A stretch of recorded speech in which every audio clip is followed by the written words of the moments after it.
Today, we're going to talk about how to deal with a controlling partner. And make sure you watch all the way till the end because I'm going to give you 5 solutions that might possibly save your relationship in the long run.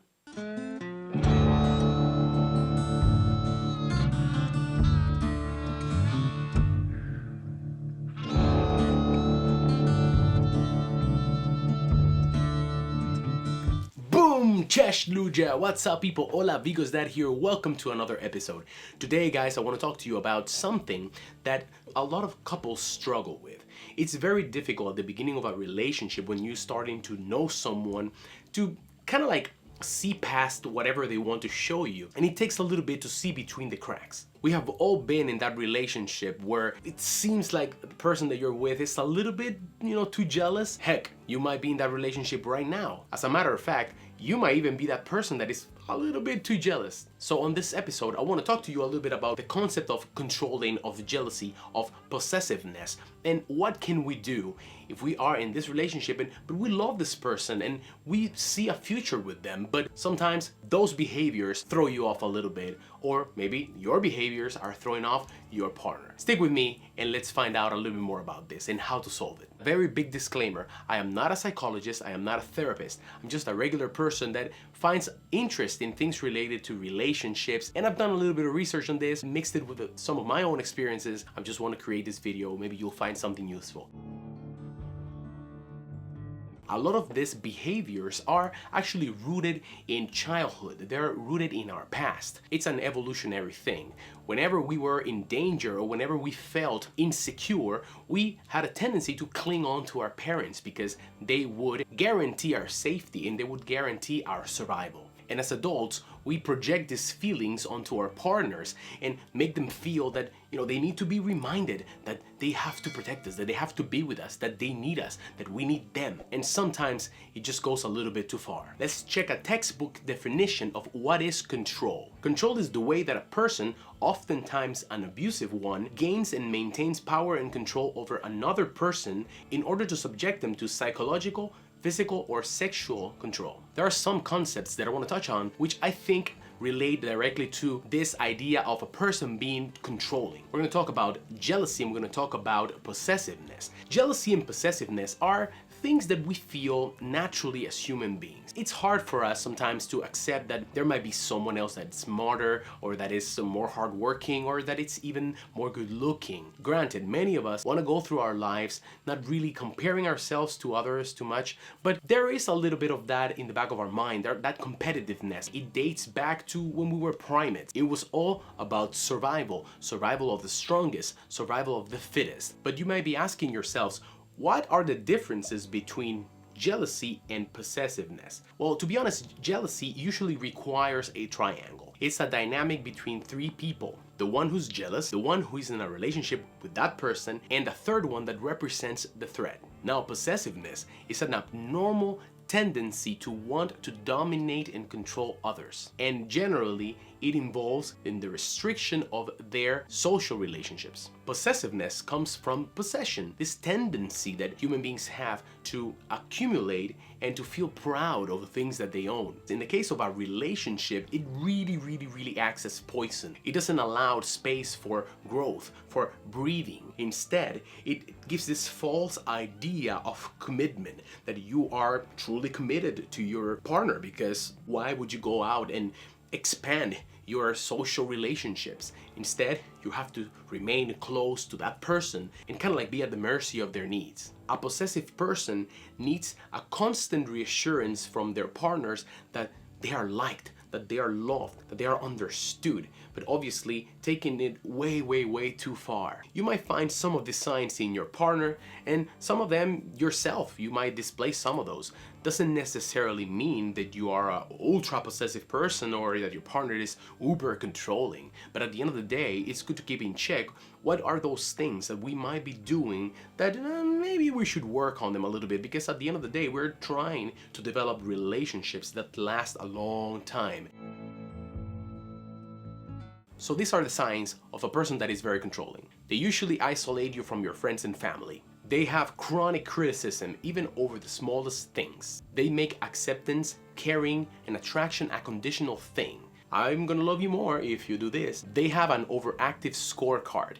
These type of people are literally trying to take every little thing and put it on a list and tell you, you know what, I did this and this and this and this for you, and you only did this and this and this for me. They use guilt as a tool, spying, snooping, and require constant disclosure of where were you, what were you doing, let me see your phone, not respecting your need for time alone, presuming you're guilty until proven innocent, getting you so tired of arguing that you basically just give in and they'll do whatever they want to. After sexual interactions, there's a feeling that things are not quite level, that you are not 100% in control, that you're kind of like overcompensated and you're trying to always prove something, or that they're making you trying to do things that you're not 100% comfortable with. And with these signs, there's also a controlling language that is usually being spoken with these people. They usually speak in statements, like they're giving you orders. I need this from you right now. I didn't ask for your opinion. Don't interrupt me. These I statements are not requests, they're orders. If you pay attention, they feel like either you do them or else. There are 4 tactics of control, which I want to cover because it's very important that we are aware of what is happening and we can see the signs.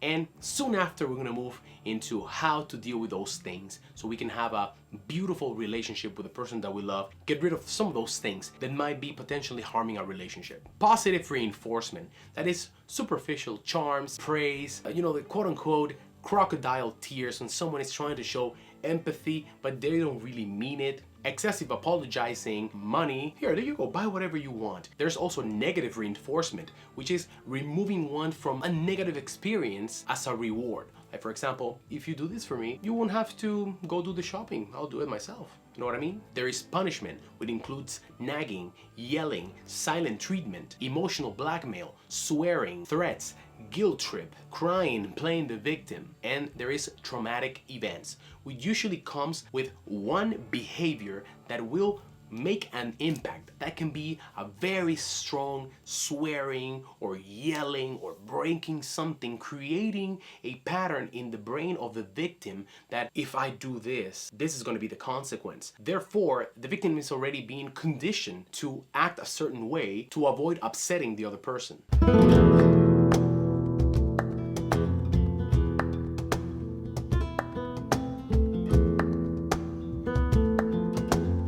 Now let's talk about what to do. I'm going to give you 5 tools that we can put into action immediately to try to solve these issues. The first thing is to understand that this is just baggage, that these are just issues that this person is dealing with from their past. Number 2 is try to calm your anxiety. There's a very high level of stress and anxiety inside a person that is controlling. As a matter of fact, they are controlling, they are jealous, they are possessive because they are not really at peace with themselves. Therefore, they need to control everything and keep it here inside their circle of reach and where they can kind of like manipulate and move things around so that they feel a little bit more calm. There are many ways in how you can try to treat your anxiety. You can do breathing exercises on the internet. You can find many things like meditation, yoga. It's just about connecting with your inner self and trying to find those things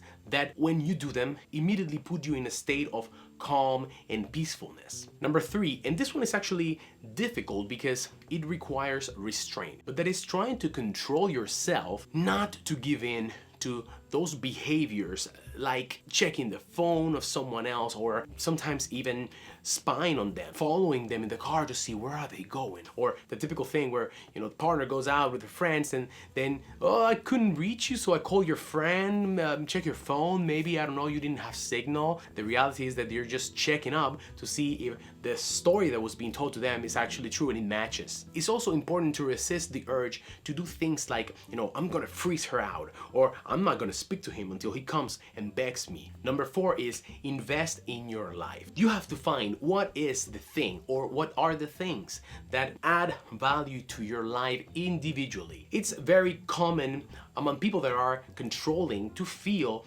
that it's just overall nicer to do things together. Why will I go on a trip by myself? I just get bored. I'm gonna miss you too much. What are you gonna do? Is you're just gonna stay alone? Those are not good signs. You're going to find that one of the biggest secrets, and actually one of the constants that you can find in relationships that are long-lasting and healthy, is that you have two individuals that are perfectly fine being alone if they have to. They are okay with themselves as individuals. They don't need someone else to tell them who they are. They don't need someone else to actually do anything with them. They choose to do it because they enjoy sharing their time with their partners. So it's important that you find things that you can enjoy doing by yourself. You want to start going out for a run, or let's say you want to learn to play an instrument. But it's very, very important to detach and disassociate this idea that you have that fun and happiness only comes when you are together with someone. You are in charge of your own happiness. Your partner is not in charge of making you happy. And the last thing, guys, is therapy. I know that we're living in the times where everyone is talking about therapy, and I went to therapy and I'm going to therapy, and in all the movies there's therapy, but to be honest with you, I'm a very big supporter of therapy. We sometimes don't have the tools to deal with some things that happen in our past that are taking a big effect on our present, that are damaging our relationships in the current time. And in comes a therapist, a psychologist, someone that can guide you, someone that knows exactly how to diagnose whatever it is that happened to you, and these are the tools, and this is the end result, and we're gonna take all of that and we're gonna work on you getting better. So whether it's your partner or yourself dealing with these things, you know, therapy might be the fastest way to going from here to here. Boom! That's all, guys. That's the end of the episode. Thank you for watching all the way till the end. If you guys are dealing with something like this, don't brush it off. Seek some help.